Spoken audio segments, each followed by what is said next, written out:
Yes. Good morning. Good morning. Now, exactly how do you say your name? Is it Swole? Tell me what it's called. Yeah, it's Swole. It's just it's SVV_0LE, but it's spelled out Swole. I just didn't want to put Swole because that's like boring, so I just kind of wanted it to be different. That's just how I am. Okay, and what's the significance of that? What made you choose that? Well, in college, I played football, so my coach, he had actually given me that nickname. I really can't remember exactly how it started. I just know one day he just started calling me that. Well, I think at first it was like he would say Swole Z, and then it just kind of went to Swole, and then it just caught on, and everybody was calling me that. I didn't even, when somebody would say Antoine, I'm like, I really didn't even answer sometimes, but I just got so used to that. So you liked it, huh?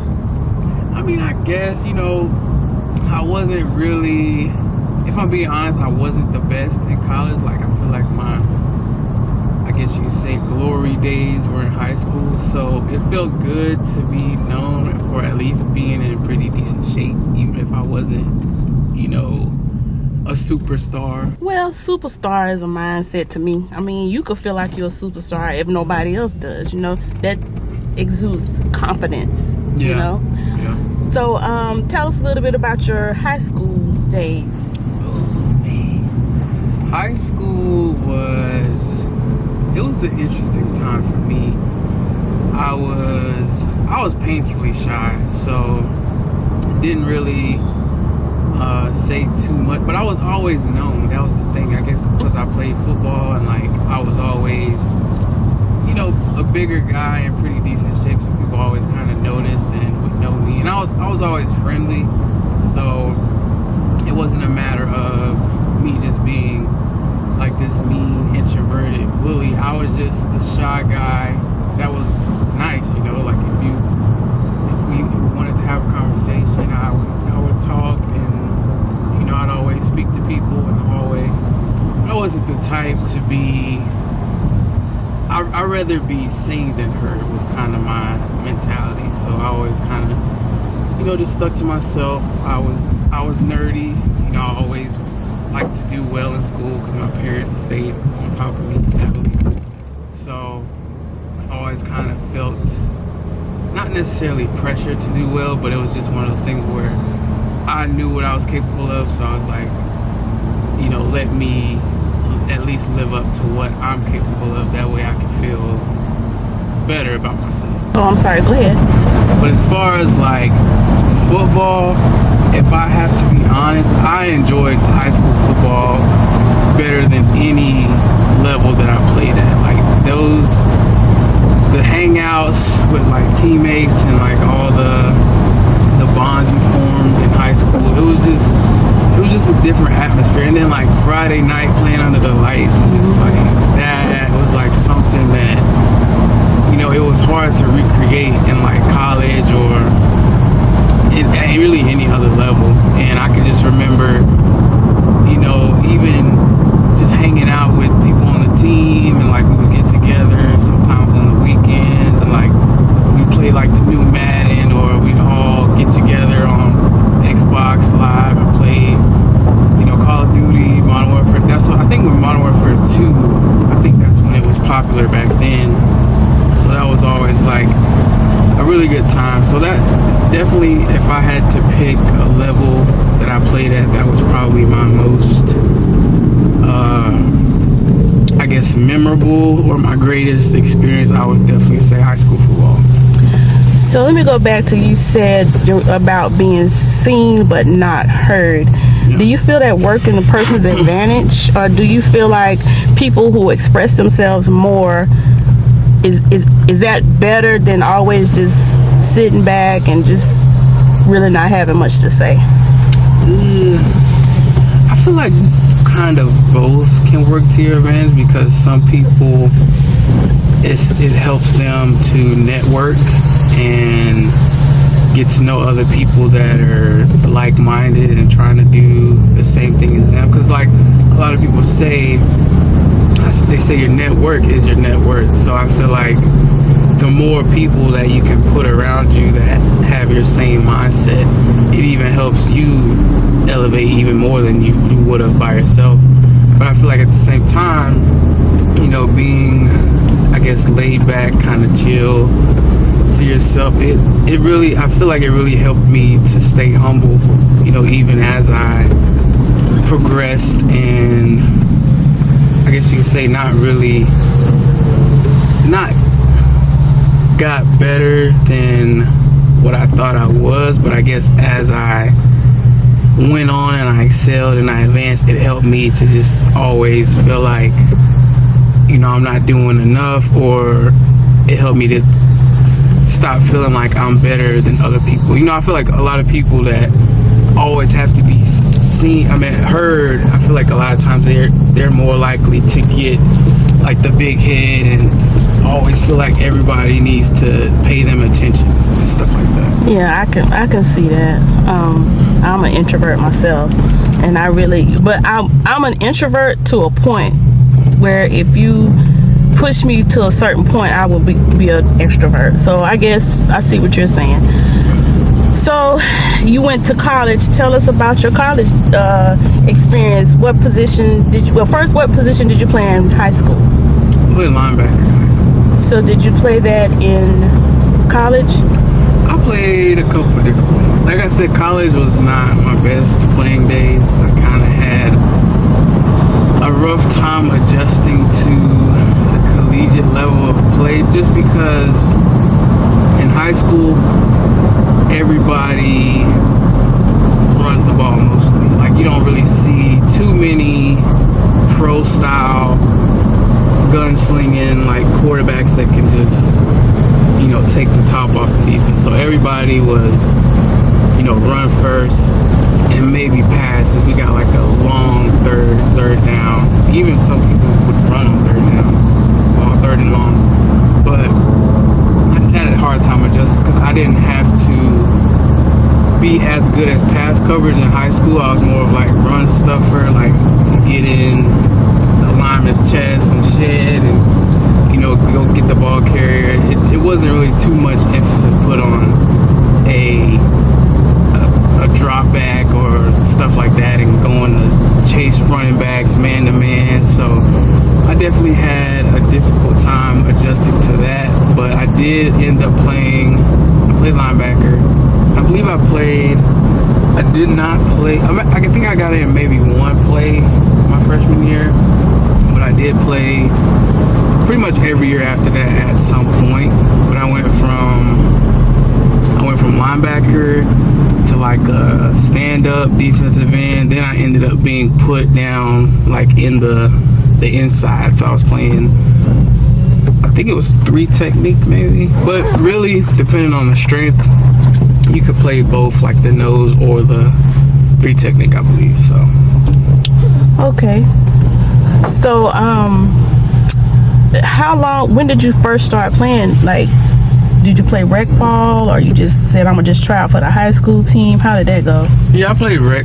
I think I started when I was maybe 8 years old. My first team, I played for the Lake Rim Falcons, maybe, something like that. But I played running back then, well, fullback, because I was like always a chunky guy, so I played fullback back then. But I did get the ball sometimes. They did let me run. And it's funny because they called me the Bus, you know, Jerome Bettis. That was my nickname. Because I think it was like one practice. We had like this drill where we would have the ball, we were the ball carrier. And the coaches was holding like this pad. And we had to like run up and hit it. And I remember like running up because the coach was holding it. And I remember him like bouncing back when I ran into it. So then, like, from that day on, that was my name. They called me the Bus. So. Okay. And I think I remember you one time talking about how the players were on your back. Yeah, that was why they called me the Bus too. Cause like a lot of times I would be running and I was just so not necessarily big, but I was just like thick. So it was always hard to tackle me. Always had pretty big legs, so a lot of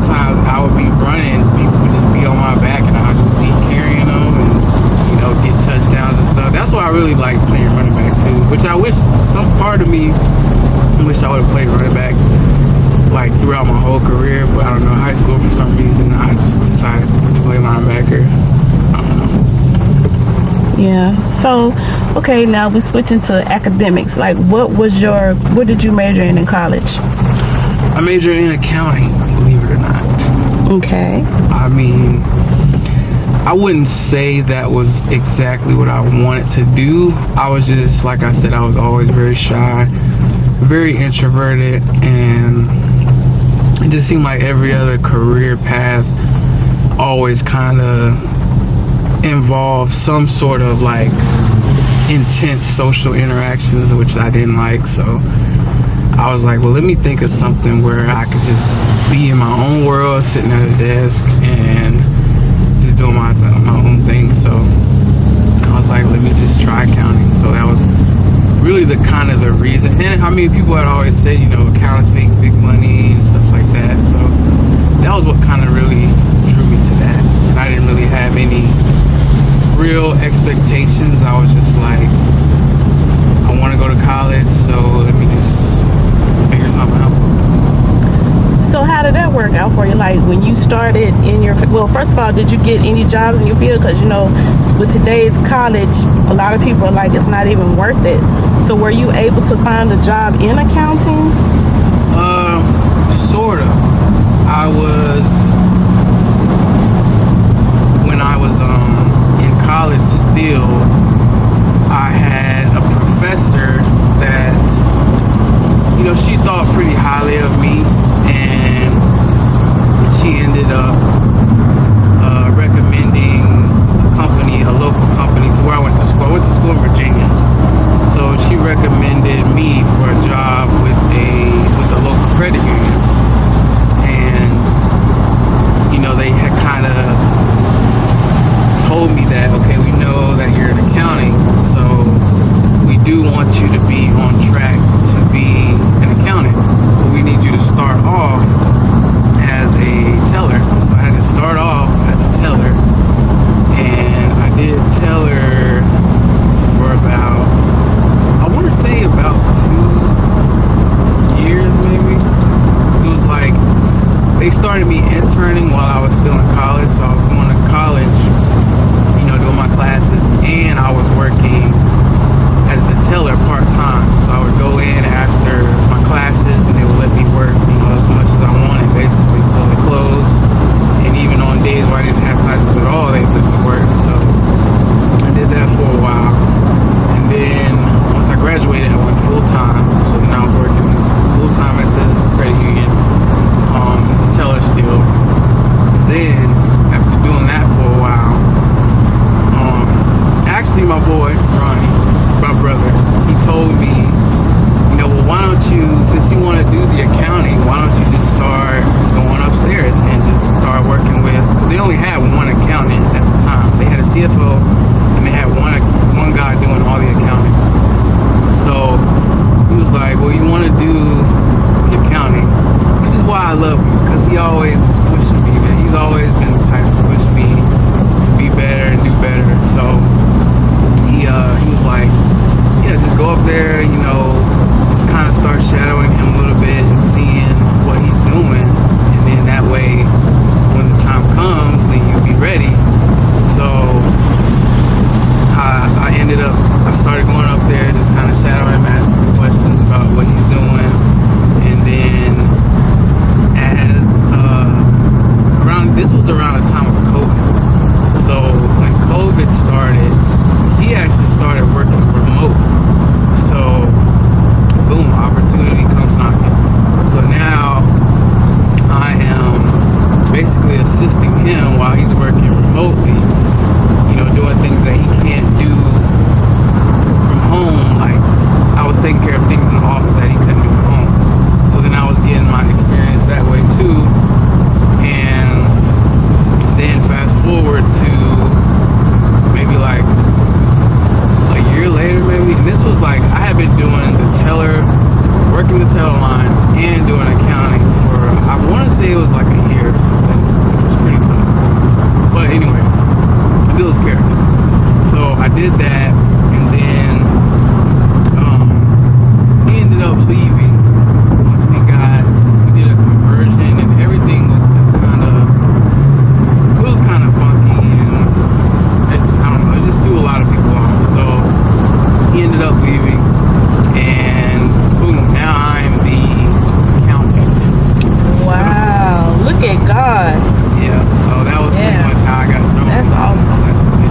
So you were one of the lucky ones who actually got a job in their field, like pretty much as soon as you finish college. Pretty much. So that's good. That's really good. But something must have changed your mind. Like you must have decided, I don't like sitting at the desk. Not knocking accountants. I mean, because if you're good with numbers and you don't mind, being off to yourself, doing numbers, that's perfect for you. So I take it you must have been pretty good at math to even consider accounting, because I couldn't imagine keeping up with numbers like that. Were you a good student in math? See, I was, but that's a common misconception about accounting. Accounting is really not a whole lot of math. Because like the calculator do the math. Our thing is more of like attention to detail, understanding concepts, debit this, credit that, knowing how to figure out why something's out of bounds. It's more of like, I guess you could say, problem solving. So I wouldn't really say it's too much math, but you do have to have at least some sort of interest in numbers. So that fixed that for me, because I just imagine somebody just sitting down all day adding and subtracting stuff and making sure everything comes out even. That's Excel. That Excel is all that. We're basically just there verifying and kind of just overseeing what Excel is doing, make sure everything's getting input right. Okay, so now let's fast forward to today. What are you doing today? Are you full-time fitness or what? Right now, I am full-time fitness. I feel like this is, like you said, not knocking accounting, but it just didn't really seem like a good fit for me. Like, it's not something that I was very passionate about, and I just feel like God called me to do the fitness thing. I feel like He called me to motivate, to inspire other people to, go on that fitness journey. Plus, I see what fitness did for me, like, even at my lowest points and when I was, like, struggling, mentally. I just see how the gym elevated me, and I just feel like if more people could experience that, I feel like the world would be a lot better off. And I just feel like that's how you fulfill your purposes. You figure out how to use your gifts to bless other people.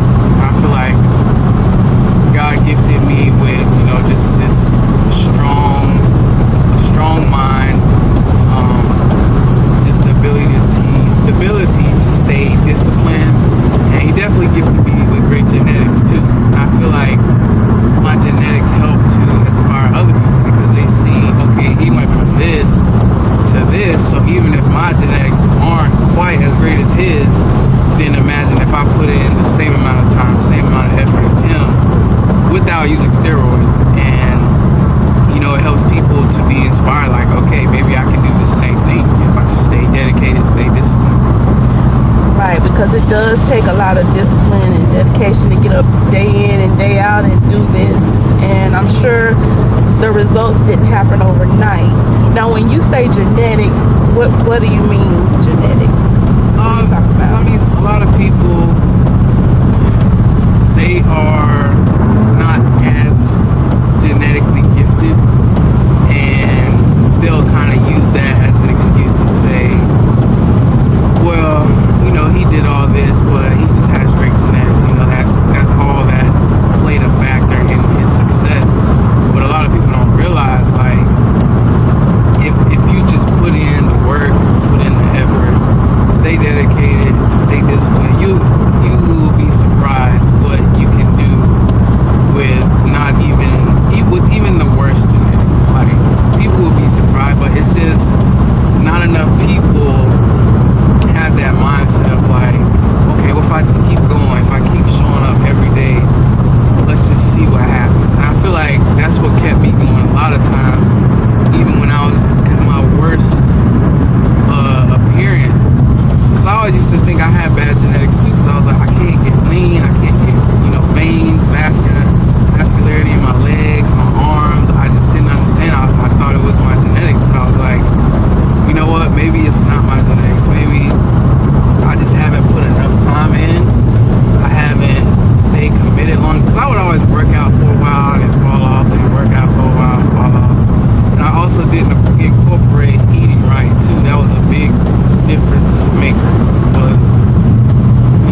because most people want results overnight, but as we all know, that usually is not going to happen. So what would you say is the biggest thing that kept you going? Was it because you just wanted to have a healthier life? Because, a lot of us have a lot of genetically, a lot of us, our health is part of our genetics. Mama got high blood pressure, daddy got diabetes. Was it your health, or was it a look you wanted that really made you continue to go on with it? If I'm being real, I think a lot of it, and I hate to say this, but I think a lot of it was self-hatred. Like, honestly, I just hated myself. I hated the way I looked. I hated looking in the mirror. Like, a lot of times I didn't even turn on the light when I would go in the bathroom, because I'm like, I just don't want to look at my stomach.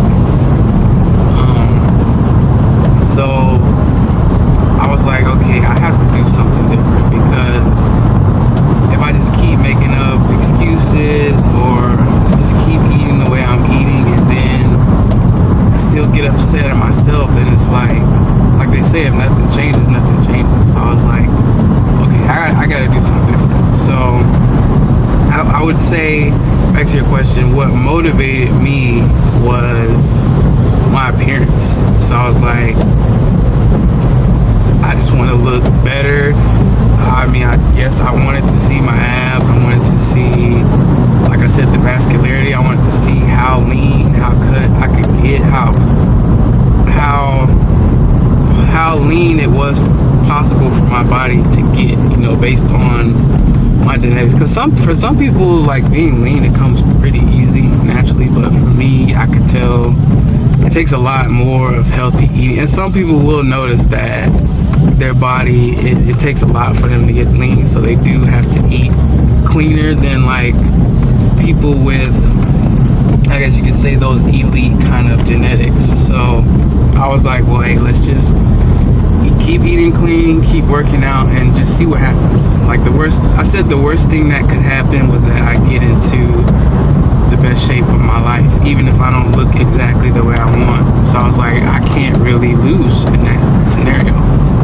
Well, there's nothing wrong with wanting to look good, because after all, people can talk all day and say, oh, it doesn't matter how you look. They're lying, because the first thing a person sees when they see you is your appearance, and they pretty much judge you already before you even open your mouth to them. So there's nothing wrong with being honest about what really motivated you to do it.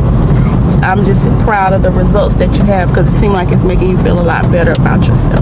It definitely is. So is there anything else that you would like to say to everyone to let them know that this is a work in progress and that it doesn't happen overnight, and anyone could benefit? They just have to stay dedicated. Is there any parting words that you would like to say? I guess, and they seem so simple to say and like so cliche, and like everybody says this, but I mean, just never give up, honestly. Like I said, the worst thing that can happen if you keep showing up to the gym is that you get into the best shape of your life, which may not necessarily be exactly your dream body, but it'll be a much better version of you than you were when you started. So then you'll be able to look back on how far you've come and say, okay, well, if I was able to do this in 6 months, well, let's come back in another year and we'll see what I look like. So I think it's just all about being willing to just show up every day. It's like there's this Joe Rogan audio that sometimes I'll play over and over in my head, and he would say, get up again tomorrow, get up again tomorrow, get up again tomorrow. So I think that's what it is. You just have to say, let's just get up again tomorrow each day, and then we'll see what happens. Okay. So hopefully these words will inspire someone else to say, you know what, today is the day that I'm gonna get up and I'm gonna at least try to see, and just let them know that it's not overnight. It's gonna take some time. So any parting words for the subscribers? Please like the video. Well, first, please subscribe. Please subscribe. It really helps me out. Subscribe. Please like the video. Please comment on the video if you enjoyed it, and also give criticisms, feedback, anything you think I can improve on, anything like that. Or if you resonate with anything that I said, please let me know. And please share the video as well with your friends, family, anyone looking to